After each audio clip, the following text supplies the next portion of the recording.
Hey there, it's Peter Dinklage here. You might know me from the screen strutting through Westeros as Tyrion Lannister, or maybe from some indie film where I play the guy who's wiser than he lets on. But right now, I'm not acting. Oh, this is me, just me, sitting in this quiet room, light filtering through the window, a cup of coffee cooling beside me. The steam rises slowly, like memories surfacing after years buried deep. I've been thinking a lot about those pivotal moments in life, the ones that don't come with a soundtrack or a slow motion shot. They just happen, ordinary as a phone ring, but they crack your world open. If you're watching this, maybe you're in a place where things feel stuck, where the days blend into one long sigh of what if. I get it. I've been there. Hell, I lived there for years. So let me share a story with you, as if we're across the table, eyes meeting, no barriers. It's called The Call That Changed My Life Forever. It's not some fabricated tale for clicks. It's mine, true as the scars I carry. Vulnerable, reflective, and yeah, it still chokes me up. Let's dive in from the darkness to the light. Picture this. It's a chilly Tuesday in early 2003. I'm 33, feeling every bit of it in my bones. Oh, my apartment in Brooklyn is a shoebox. Walls thin as paper, floorboards creaking underfoot like they're complaining about the weight of my dreams. I wake to the shrill beep of my alarm clock, the kind with glowing red digits that stare back accusingly. My head pounds from the night before.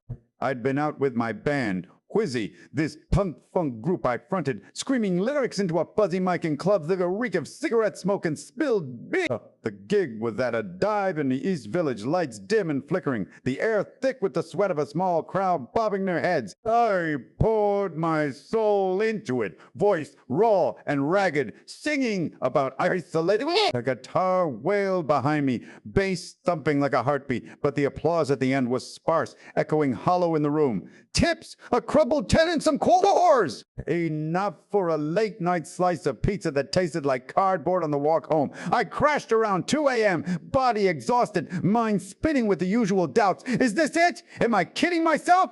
I lie there for a minute, staring at the ceiling cracks that look like a map of my fractured ambitions. Finally, I swing my legs over the edge. The room smells of yesterday's takeout, Chinese containers stacked on the nightstand, soy sauce packets scattered like forgotten promises. I shuffle to the kitchenette, the linoleum sticky under my toes. Oh, brew coffee in an old pot, the gurgle and hiss filling the silence. The aroma wafts up, bitter and grounding, steam clouding the wind. Oh, outside, Brooklyn stirs, car horns blaring in the distance, the low rumble of a garbage truck. I sip the coffee black, scalding my tongue, standing there in my boxers, gazing at my reflection in the microwave door. Beard needs trimming, eyes ringed with fatigue. At 4'5", with achondroplasia, I've always been the guy who stands out, the one kids point at, adults whisper about. Growing up in Morristown, New Jersey, it was a constant battle. Teasing in school, shorty, freak words that cut deep, but I found refuge in puppetry and theater. At Del Barton, I built puppets, staged plays in the basement. It was control, creation. Bennington College in '91 took it further. Experimental performances, diving into characters that let me transcend my body. I graduated buzzing with possibility, thinking Hollywood or Broadway would roll. It slammed doors. Auditions led to typecasting roles that mocked my height. I refused. I'm an actor, I'd tell agents, voice steady but fists clench. Not a gimmick. That morning, the coffee burns going down. A reminder to get moving. I shower quick, water pressure weak as a whisper, soap lathering over skin that seemed too many rejections, dressed in khakis and a button down. The uniform, grab my backpack, cram in a headshot, a monologue from Richard III, just in case an audition pops up. Step out into the damp air, rain misting my face, umbrella forgotten. The subway station is a few blocks away, sidewalks slick with puddles reflecting neon signs from corner bodegas. Descend the stairs, the stench of urine and metal hitting at me like a wave. The F train arrives with a screech, doors hissing open. I squeeze in, gripping a pole, bodies pressing close, suits, backpacks, the hum of conversations. A child stares, wide-eyed, his mother pulling him away with an apologetic smile. I force a grin, but inside, it stings, invisible yet seen, I think. Story of my life, the train jolts forward, rocking us like a cradle of commuters. My mind drifts through the job ahead, professional examination services, data processing for 6 years now. Endless numbers, exams scores, certifications. It pays the bills, barely, but each day chips away at my spirit like sandpaper on wood. Arrive at the office in Midtown, elevator climbing with a groan to the 5th floor. The doors open to fluorescent lights buzzing overhead, casting a sickly glow on carpet worn thin by footsteps. Cubicles line the room like cells, keyboards clacking in rhythm. I nod to the receptionist, her "Morning, Peter!" tearful but distant. Slime into my chair, computer whirring to life, screen flickering as it boots up. Again, start the grind. Typing scores for nursing tests, teacher quarrels. The keys stick slightly, fingers numb after an hour. The air is dry, scented with burnt coffee from the break room and the faint ozone of printers. Co-workers chat over partitions, weekend plans, kids' soccer games. I join in half-heartedly, laughing at jokes that land flat. Inside, I'm screaming.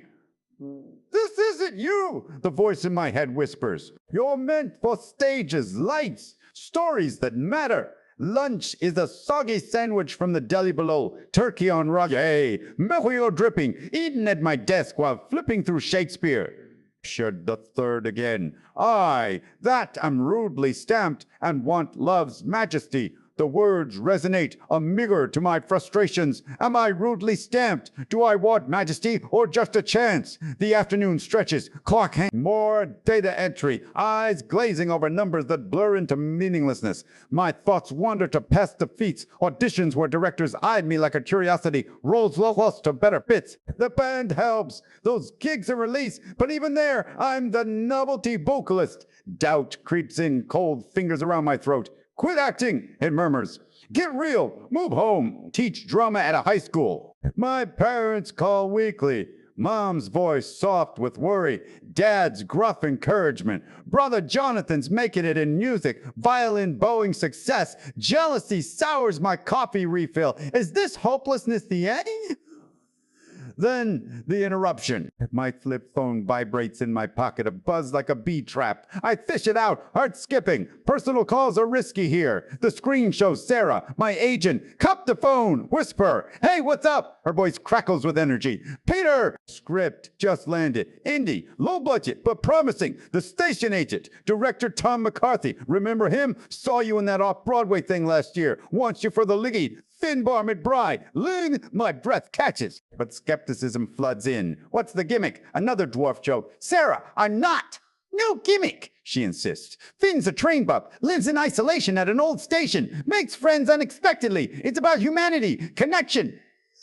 No cheap laughs at height. "Read it, audition soon," I mutter. "Send it, hang up."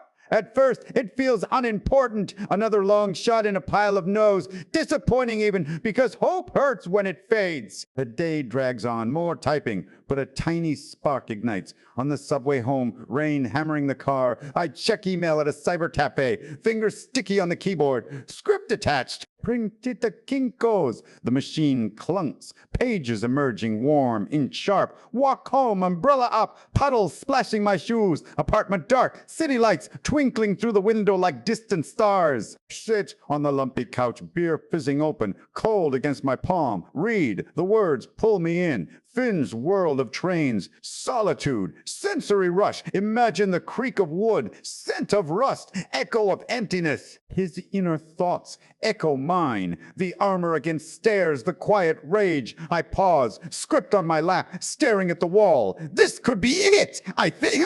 Recall Nietzsche. He who has a why to live can bear almost anyhow. My why! Acting, telling stories of the overlooked. This script feels like a why calling. The revelation builds slowly, like a symphony crescendo. Prep for audition, pacing the apartment. Lines bouncing off walls. Nerves not my stomach. Sleep elusive. Day of taxi to the village. Meter ticking. Rain. Tom's office warm, bookshelves crammed with plays. Beckett, Pinter, we talk craft, not size. Read the scene, Finn and Joe, banter sharp. Words flow from a place of pain, authentic. Leave, heart pounding, rain soaking my coat. The weight is torture, days of data work, but mind on Finn. Then Sarah calls again. You got it. Joy surges, quiet at first, then overwhelming. Quit the job next day. Boss's handshake firm. Go make art. Transformation begins. Filming in New Jersey, near home, leaves crunching, air crisp. Patricia Clarkson's laugh warm, Bobby Cannavale's improv sparking. Scene after scene, I pour in the hopelessness, turning it to strength. Sundance premiere, snow falling, theater packed.